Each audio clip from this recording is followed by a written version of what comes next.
Once again, welcome to the Saraswati Group of Education. વિદ્યાર્થી મિત્રો, આપણે સાયન્સ સબ્જેક્ટમાં ધોરણ 9 માં ચેપ્ટર નંબર 14 નું નામ શું છે તો કે નૈસર્ગિક સ્ત્રોતો. એના વિશે આપણે બાળકો અભ્યાસ કરી રહ્યા છીએ. એમાં આપણે પાર્ટ નંબર 1 માં શું જોયું હતું તો કે શા માટે પૃથ્વી ગ્રહ પર જીવન શક્ય છે. આ ઉપરાંત પૃથ્વીને આપણે અલગ અલગ 3 આવરણ એટલે કે જીવાવરણ, વાતાવરણ, મૃદાવરણ એના વિશે માહિતી મેળવેલી હતી. જીવાવરણ તો કે એમાં અલગ અલગ કયા વાયુઓ રહેલા છે, વાતાવરણમાં કયા વાયુઓ રહેલા છે, મૃદાવરણ એટલે કે જમીન. પછી આપણે એ પણ જોયું હતું કે શા માટે શુક્ર અને મંગળ ગ્રહ પર જીવન શક્ય નથી પરંતુ આ પૃથ્વી ગ્રહ પર જીવન શક્ય છે. એના કારણો પણ આપણે જોયા હતા. બસ આની સાથે જ એને અટેચ હવે આપણે આગળ પ્રશ્નો જોવાના છે. એટલે કે આજનો આપણો શુભ શરૂઆત પાર્ટ 2 થી કરીશું. એમાં પ્રશ્ન શું છે તો કે CO2 એટલે કે કાર્બન ડાયોક્સાઇડ આનો ત્યાગ કરતી એટલે કે છોડી દેતી અને ઉપયોગ કરતી એટલે કે એની અંદર લે એવી તમારે બે ક્રિયા જણાવવાની છે. બે ક્રિયા કઈ જણાવવાની છે કે જે CO2 છોડી દેતી હોય અને બે ક્રિયા કઈ જણાવવાની છે કે જે CO2 નું એનામાં ઉપયોગ કરતી હોય કાર્બન ડાયોક્સાઇડ. એવી આપણે બે ક્રિયા જણાવવાની છે. તો ચાલો આપણે જોઈએ જવાબમાં કે પહેલા CO2 મુક્ત કરતી બે ક્રિયાઓ જોઈએ આપણે. તો કે સુકોષ કેન્દ્રી કોષો અને આદિકોષ કેન્દ્રી કોષો. યાદ કરો આ આપણે 5મું ચેપ્ટર એટલે કે સજીવનો પાયાનો એકમ કોષ એમાં આપણે ભણી ગયા. શું તો કે સુકોષ કેન્દ્રી કોષ એટલે કેવા જેમાં કોષ કેન્દ્ર પટલની હાજરી હોય. હજી એકવાર રિપીટ કરું છું, આમાં શું હોય કોષ કેન્દ્ર પટલની હાજરી હોય એવા કોષોને સુકોષ કેન્દ્રી કોષો કહેવાય. અને આદિકોષ કેન્દ્રી કોષો એટલે કેવા જેમાં કોષ કેન્દ્ર પટલની ગેરહાજરી હોય એવા કોષોને આદિકોષ કેન્દ્રી કોષો કહે છે. યાદ આવ્યું? યસ. આ બંનેનો આપણે તફાવત પણ જોયો તો આમાં શું હોય ગેરહાજરી હોય કોની તો કે કોષ કેન્દ્ર પટલની, જ્યારે સુકોષ કેન્દ્રી કોષોમાં હાજરી હોય. આના કોષો જ્યારે ક્રિયાશીલ થાય ને એના માટે એને ઊર્જા મેળવવું પડે. એ ઊર્જા મેળવવા ગ્લુકોઝનું ઓક્સિજનની હાજરીમાં મંદ દહન થાય. ધીમું દહન, મંદ એટલે કેવું ધીમું દહન. આ ક્રિયામાં CO2 મુક્ત થાય છે. હવે પહેલા તો તમને ખબર હોવી જોઈએ ગ્લુકોઝ એટલે શું તો કે ગ્લુકોઝ એટલે બીજું કંઈ નહીં ખાંડ. આપણે જે ખાંડ કહીએ ને એ છે એને વૈજ્ઞાનિક ભાષામાં ગ્લુકોઝ કહેવાય. અને આ ગ્લુકોઝનું અણુસૂત્ર C6H12O6 થાય. એ શું કરે તો ગ્લુકોઝ ઓક્સિજનની હાજરીમાં તો આવ્યો ઓક્સિજન, પાણી તો છે જ અંદર કોષમાં હશે જ. આ પ્રક્રિયા થાય એટલે જો એમાં આ રહ્યો કાર્બન ડાયોક્સાઇડ મુક્ત થયો, 6 CO2 મુક્ત થયા ને. આ બાજુ હોત ને આ એરાની આ બાજુને પ્રક્રિયકો કહેવાય અને એરાની આ બાજુ હોય ને નિપજો કહેવાય. જો આમાં હોત ને તો એ મતલબ ઉપયોગમાં આવ્યો હોત કાર્બન ડાયોક્સાઇડ. જેમ કે આમાં છે જો આ ઉપયોગમાં આવ્યો છે. જો આ ઉપયોગ કરતી પ્રક્રિયાઓ કાર્બન ડાયોક્સાઇડ ઉપયોગ કરતી, એનો ઉપયોગ કરીને આપણે આ બનાવ્યું હતું ગ્લુકોઝ નહીં. અહીંયા તો ગ્લુકોઝ, પાણી અને ઓક્સિજન આ બધું ભેગું થયું એટલે કાર્બન ડાયોક્સાઇડ છૂટો પડી ગયો. ઈ જ આપણે આમાં જો કીધું છે ત્યાગ કરતી પ્રક્રિયાઓ અત્યારે આપણે જોઈ છે. ઉપયોગ કરવા વાળી પ્રક્રિયા પછી જોઈશું બે. અત્યારે પહેલા આપણે કઈ જોઈ છે CO2 છૂટો પડતો હોય, ત્યાગ કરતો હોય એવી પ્રક્રિયાઓ. 12H2O એટલે પાણીના 12 મોલ પણ છૂટા પડે છે અને સાથે સાથે થોડી ઊર્જા પણ છૂટી પડે છે. તો આ પ્રશ્નમાં શું હતું કે ગ્લુકોઝ C6H12O6 એનું અણુસૂત્ર છે, ભૂલવાનું નથી. અને આ તમે પ્રક્રિયા બેલેન્સ કરી જુઓ તો આ પ્રક્રિયા પણ શું હોય બેલેન્સ જ હોય. આપણે જોઈએ જો અહીંયા તમે જો કાર્બન 6 તો અહીંયા પણ 6 કાર્બન, આ છગડો કાર્બનને લાગુ પડે. ઓકે, હવે તમે હાઇડ્રોજન ગણો 12, આ બેનો ગુણાકાર થાય 12 ને 12 24 હાઇડ્રોજન. અહીંયા પણ 12 નું 24 હાઇડ્રોજન થઈ ગયા. ઓક્સિજન ગણી 6 6 દુ 12, 12 ને 6 18 અને 6 આ 18 ને 6 24. અહીંયા ઓક્સિજન તમે ગણો આ 12 6 દુ 12, 12 ને 12 24 થઈ ગયા ઓક્સિજન. મતલબ કે આ પ્રક્રિયા પણ કેવી છે તો કે બેલેન્સ પ્રક્રિયા છે. ઓકે, એ આપણે જોવાનું નથી એ પ્રક્રિયા બેલેન્સ છે કે અનબેલેન્સ, પણ આપણે પ્રક્રિયા લખી છે તો બેલેન્સ હોવી જોઈએ. એટલે સાથે સાથે તમને એ પણ કહી દીધું. અહીં આપણે મેઇન શું જોવાનું છે કે કાર્બન ડાયોક્સાઇડ મુક્ત થાય છે. હા, બસ એ જ આપણો પ્રશ્ન છે. ત્યાગ કરતી બે પ્રક્રિયા. અત્યારે પહેલા આપણે ત્યાગ કરતી જોઈ છે, અને પછી જે આ જોશે એ કેવી હશે તો કે ઉપયોગ કરતી પ્રક્રિયા. શું ત્યાગ કરતી પહેલી પ્રક્રિયા? સુકોષ કેન્દ્રી કોષો, આદિકોષ કેન્દ્રી કોષો. એમાં તમારે એ નથી લખવાનું કે આમાં કોષ કેન્દ્ર પટલની હાજરી હોય, આમાં ગેરહાજરી હોય. એ ખાલી મેં તમને તમારી જાણકારી માટે કીધું છે. તમારે એ લખવાનું નથી, તમારે ખાલી નામ લખી નાખવાનું. આ ગ્લુકોઝ અને ઓક્સિજનની હાજરીમાં શું કરે તો કે આ કોષની ક્રિયાશીલતા કરે, ત્યારે એમાં CO2 મુક્ત થાય. એની આ પ્રક્રિયા લખી આપણે. ઓકે, એક પ્રક્રિયા પૂરી. બીજી તો કે દહન, સળગાવવું કંઈ પણ. એ તમે જાણો છો, તમે કોઈ પણ વસ્તુ ક્યારે સળગાવી શકો? જ્યારે હવામાં ઓક્સિજનની હાજરી હોય તો. ધારો કે અહીંયા છું બરોબર, અહીંયા હું એક માચીસ બોક્સ લઈને એને હું સળગાવું તો ક્યારે સળગે? જો મારી આસપાસ ઓક્સિજન હશે તો જ, બાકી સળગશે નહીં. ઓક્સિજનની હાજરી જરૂરી છે. આ તમારે 8માં પણ આવતું, યાદ કરો. મેગ્નેશિયમની પટ્ટીને હવામાં સળગાવતા ત્યારે એમાં આવતું કે ઓક્સિજનની હાજરી જરૂરી છે. આવતું, યાદ આવ્યું કઈ? એ જ વસ્તુ અહીં આપણે જોવાની છે કે દહનમાં O2 વપરાય છે, ઓક્સિજન આવી ગયો, અને CO2 મુક્ત થાય છે. તો આપણે મુક્ત થતી ત્યાગ કરતી પ્રક્રિયા જ લખવાની છે, એટલે જ આપણે દહનનું લીધું. હવે એવી કઈ દહનની પ્રક્રિયા છે કે માનવીની પ્રવૃત્તિ જેવી કે ઈંધણ સળગાવી ઉર્જા પ્રાપ્ત કરવી. ઈંધણ એટલે કે બળતણ. આપણે પેટ્રોલ સળગાવી, ડીઝલ સળગાવીએ, કેરોસીન સળગાવીએ, આ બધું સળગાવી, લાકડા સળગાવી, એનાથી ઉર્જા મેળવતા હોય ને આપણે. પેટ્રોલ સળગાવી તો શું થાય? આપણું ઉર્જા મળે કોને તો કે બાઇકને. એના કારણે આપણે એક જગ્યાએથી બીજી જગ્યાએ ટૂંકા સમયમાં સ્થાનાંતર કરી શકીએ. ઘણીવાર આપણે લાકડા પણ બાંધતા હોય ખોરાક રાંધવા માટે. મોટા ભાગે ગામડામાં લાકડાનો વધુ ઉપયોગ થતો હોય. એમાં શું હોય તો કે ઈ જે દહન થાય છે એમાં જે ધુમાડો નીકળે એમાં કોણ હોય? CO2 મુક્ત થતો હોય, કાર્બન ડાયોક્સાઇડ મુક્ત થતો હોય. બે સાવ ઈઝી પ્રક્રિયા છે.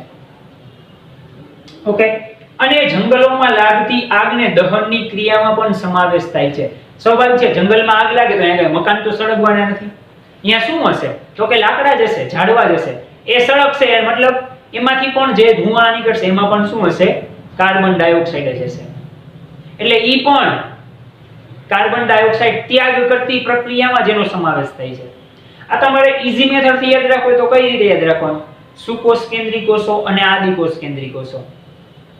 આ બંને ગ્લુકોઝ અને ઓક્સિજનની હાજરીમાં કાર્બન ડાયોક્સાઇડ મુક્ત કરે છે. પૂરું. આ પહેલો પોઈન્ટ. બીજો પોઈન્ટ, માનવી પોતાની પ્રવૃત્તિઓને કારણે ઈંધણ સળગાવે છે. ઘણીવાર આગ લાગવાને કારણે જંગલો પણ સળગે છે. આમાંથી પણ કાર્બન ડાયોક્સાઇડ મુક્ત થાય છે. આ બીજો પોઈન્ટ. આ બે પોઈન્ટ પૂરા, સાવ સિમ્પલ.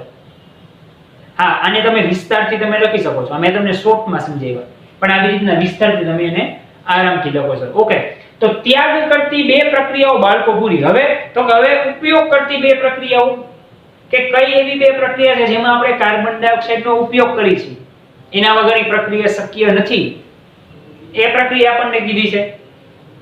જોઈએ કે CO2 ઉપયોગ કરતી પ્રક્રિયાઓ, તો કે પ્રકાશ સંશ્લેષણ દરમિયાન.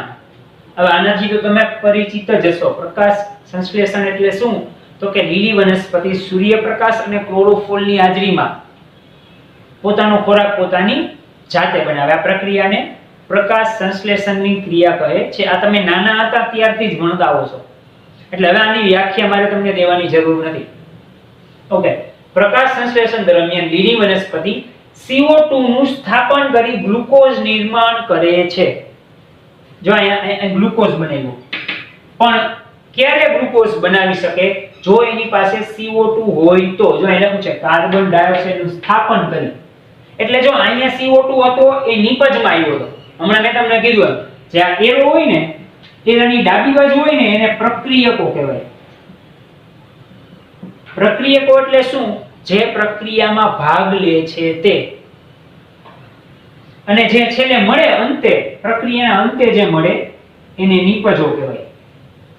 તો આ બધાય પ્રક્રિયામાં ભાગ લે છે આ CO2, અને આ બે ભેગું થયું એટલે આટલી વસ્તુ બની તો એને નિપજ કહેવાય.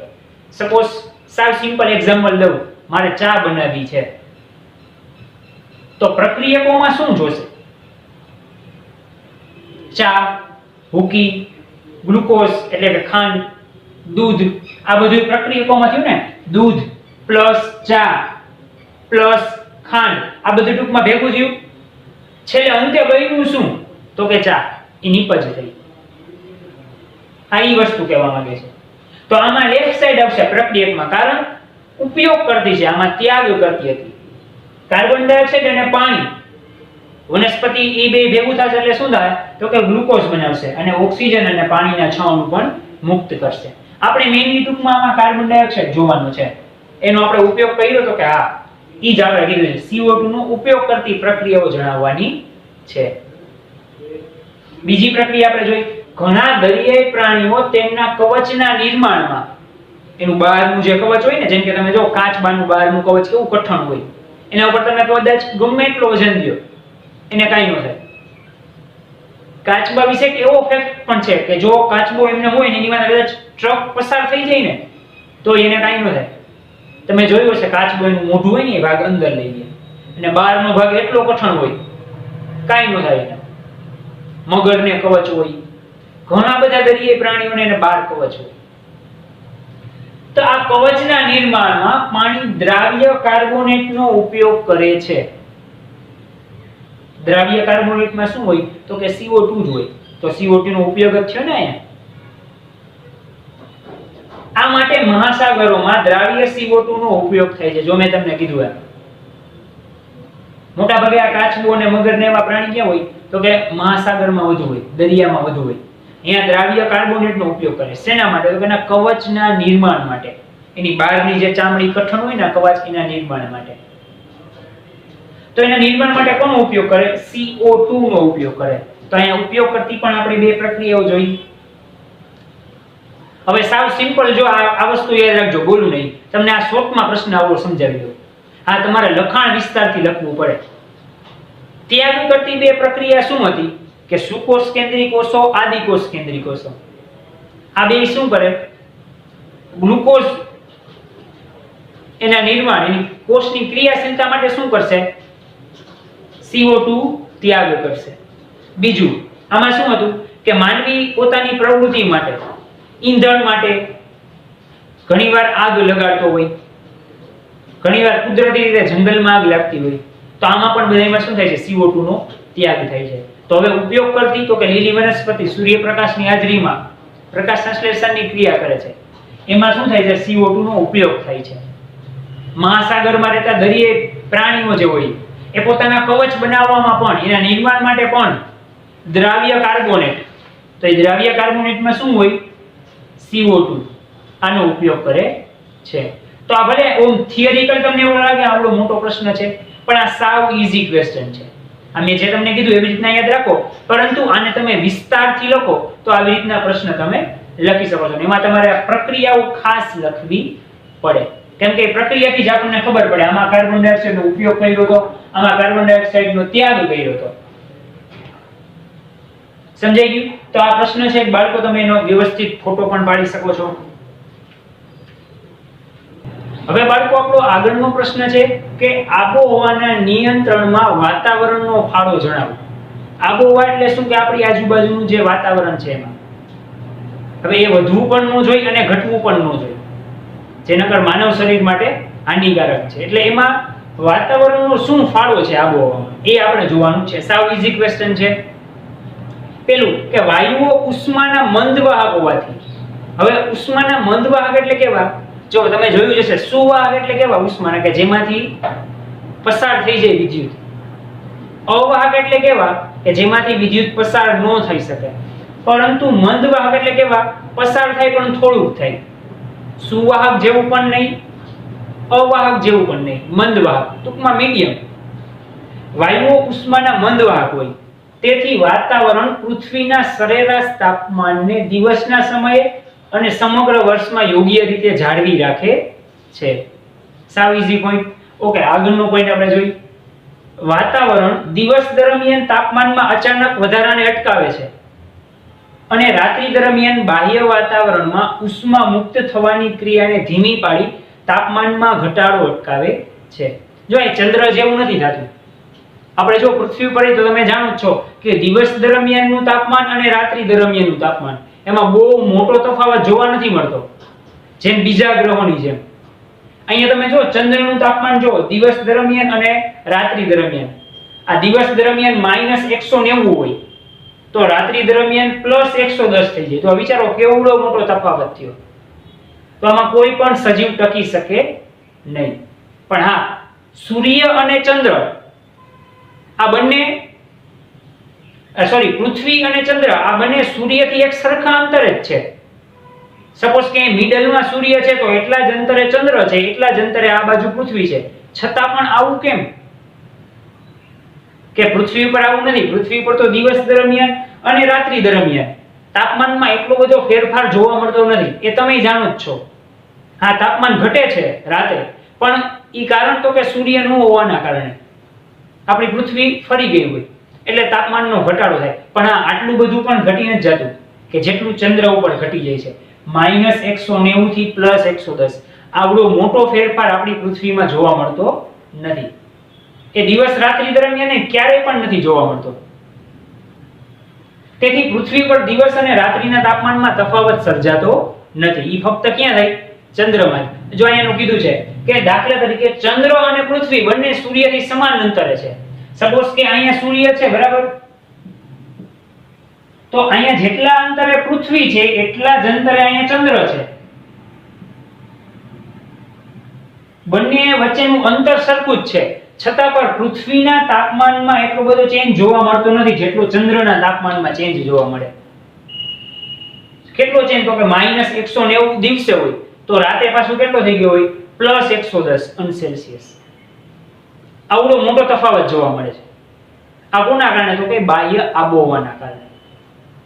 તો આ સાવ સિમ્પલ પ્રશ્ન હતો વિદ્યાર્થી મિત્રો. એક તમે એનો ફોટો પણ પાડી શકો છો.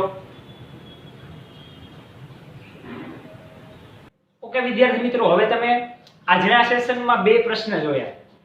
પહેલો પ્રશ્ન શું હતો?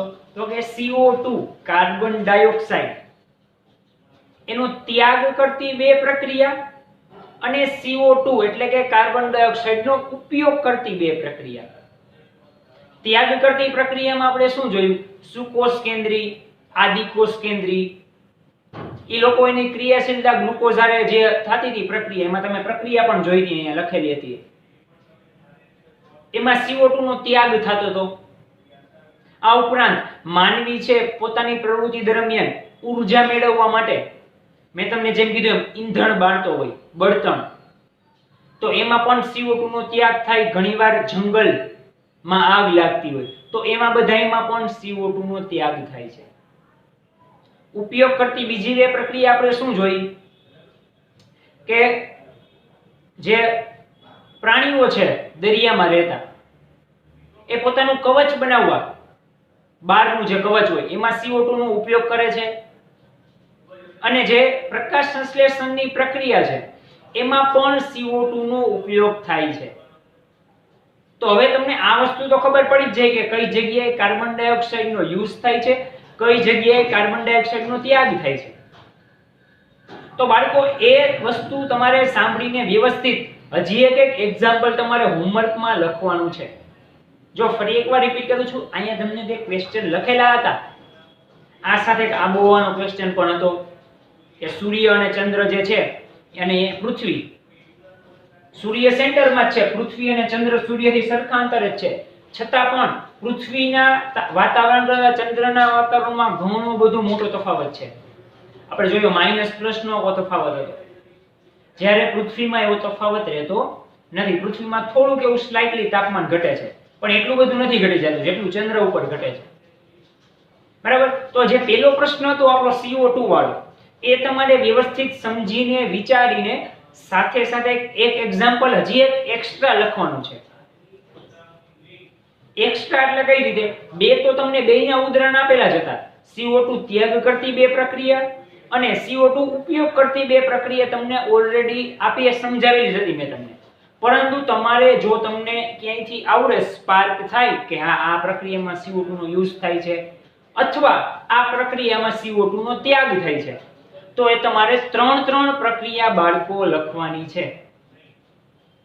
તમે જનરલી એ જે પ્રશ્ન હતો પેલો એ વ્યવસ્થિત રીતે વિચારીને થોડુંક લખશો એટલે તમને આપમેળે યાદ આવી જ જશે કે ક્યાં CO2 નો હજી એક એવી પ્રક્રિયા છે કે ઉપયોગ થાય છે, ક્યાં CO2 નો હજી એક એવી પ્રક્રિયા કે ત્યાગ થાય છે. એ બાળકો તમારે પ્રક્રિયા હજી એક એક્સ્ટ્રા હોમવર્કમાં લખવાની છે. યાદ કરજો એટલે જનરલી આવી જ જશે. ઓકે, તો આ લેક્ચર અહીંયા સમાપ્ત થયો. વધુ આપણે આવી જ નવી થિયરી સાથે ત્રીજા સેશનમાં પણ આગલા સેશનમાં મળશું. બાળકો આ ચેપ્ટરમાં હજી આપણે ઇન્ટ્રોડક્શન હવે થોડું કમ્પ્લીટ કર્યું. હવે એવું લાગે છે કે ચેપ્ટરમાં અંદર જાય છે, પરંતુ આ chapter most of theory base જ છે. જે મેં તમને આગળ વાત કરી કે શું કે પ્રદૂષણ, જળ પ્રદૂષણ, વાયુ પ્રદૂષણ, આવું બધી વસ્તુ જ આમાં આવવાની છે. એટલે મોટા ભાગે તમે આ ચેપ્ટર નાના હતા એટલે કે 8મા 7મા ભણી જ ગયા છો આગળના ધોરણમાં. આ થોડુંક ડીપમાં આવશે. જેમ કે તમે 8મામાં પ્રક્રિયા ન આવતી એટલી બધી, અત્યારે એક પ્રશ્નમાં જ 2 પ્રક્રિયા આવી ગઈ એટલે એ વસ્તુ થોડીક ડીપમાં આવે. બાકી વસ્તુ તો જે છે એને જ છે ને થોડીક લાંબી કરી નાખી એટલે આ ચેપ્ટર ભણવાની પણ તમને મજા આવશે. કેમ કે આનું 60 થી 70% તો તમને આવડતું જ હશે. ઓકે, તો આ લેક્ચર આપણે અહીંયા સુધી રાખીએ છીએ. વધુ આપણે નેક્સ્ટ લેક્ચરમાં આવતા અંતે મળીશું. Thank you.